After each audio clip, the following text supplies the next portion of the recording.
It is a big deal and a priority for us to stay at home as much as possible, and that means lots of time on the internet. It's a valuable tool for us during this critical time. It's also a good place for those who are up to no good and are trying to entrap you as well. Joining me is Rania Mancarios, the CEO of Crime Stoppers of Houston. And Rania, I know that mostly we talked with you and Crime Stoppers about a lot of different things, but now we're talking about trying to help the bad guys in a different kind of way. Talk about how you've transitioned what Crime Stoppers is doing now to be available online to help parents and students during this time avoid some of the issues that they can run into online. Oh my goodness. Well, like everybody else, we found ourselves having to quickly stop and adjust and re-strategize because of what's going on with this pandemic.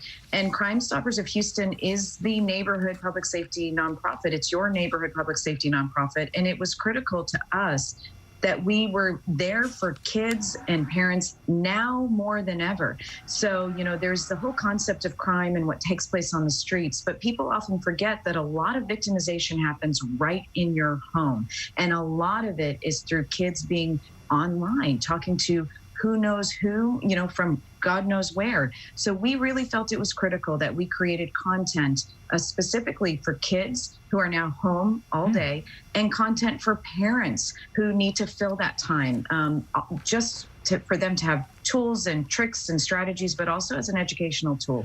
And kids do everything online, and we needed to talk about it. And what form does that take when you say make it available to the parents and students? Every form.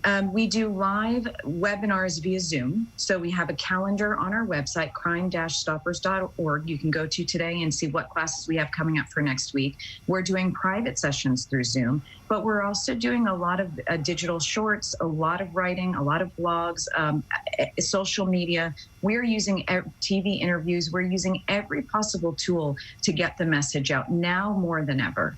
This is a time when parents are, in many cases, it's probably a bad way to use the word, but forced to spend a lot more time in close quarters with their kids.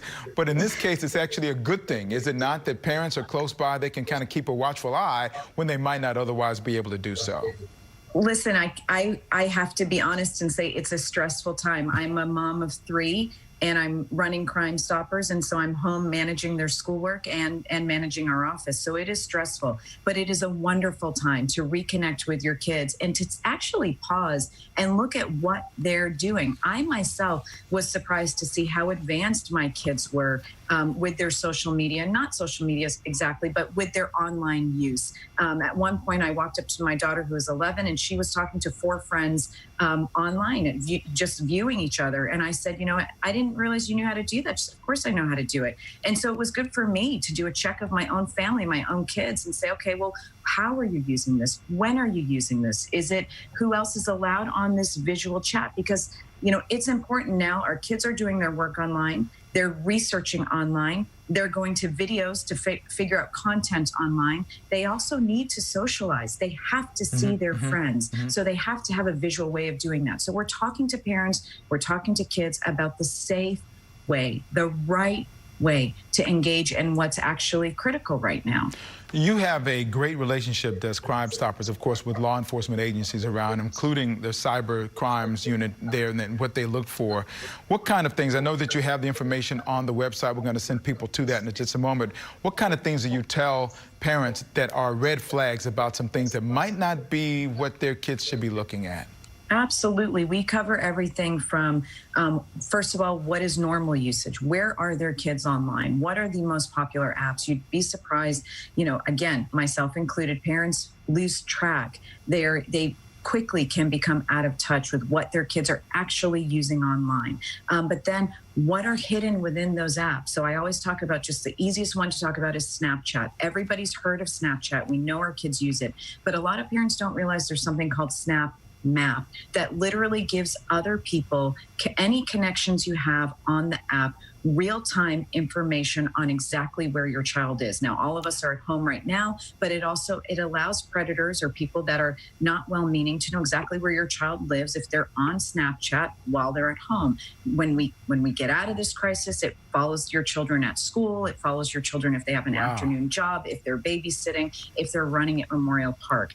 There are differences within each app that we walk parents through, but also predator strategies. You know, what do they do to gain access to your child? They'll start by befriending those that your child knows. They'll start building this sort of sense of security. So when they actually go to Target or to befriend your child, your child will say, oh, well, I don't know him or her, but we have a lot of friends in common. They'll take time. They'll start monitoring what type of conversation your kids are having. If they're constantly posting Insta stories that they're bored or maybe frustrated with their younger siblings, don't want to clean the house, and they'll slowly start to use that, haha, that's funny, or oh, I hate cleaning my house too, or you know, how are you keeping in touch with your friends? I don't mind chatting with you. Do you do video? Do you do, you know, what type of chat form do you use, et cetera, et cetera? You know what, my kids aren't in the house. They're grown and they've got their own things going on now, but I think I'm going to go online because I think it's important. You know, passwords are important as well, that we change them, make sure that that's secure as well, correct?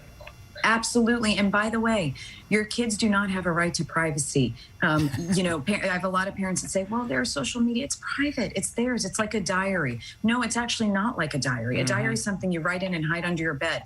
Your online usage is open for the world. And a lot of people have bad intentions when it comes to young kids. So know your kids' passwords and know every social media account they're on. Don't be naive. They're the ones you see. And then there are fake accounts and there are accounts you don't know about. Rania, it's important that you sit down and have real conversations with them. Thank you so much. This is really great information. I'm going to put this information on our page, actually, about the variety of ways you can get this. There's a tip line, of course, which should be used if you have information about a crime you'd like to provide. But that's 713-222-TIPS, or the main number 713-521-4600. Or the best way is just go to the website.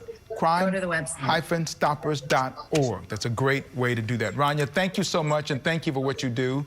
I'm going to go online and join you for some webinars just so I can do a virtual hug and see you guys in work.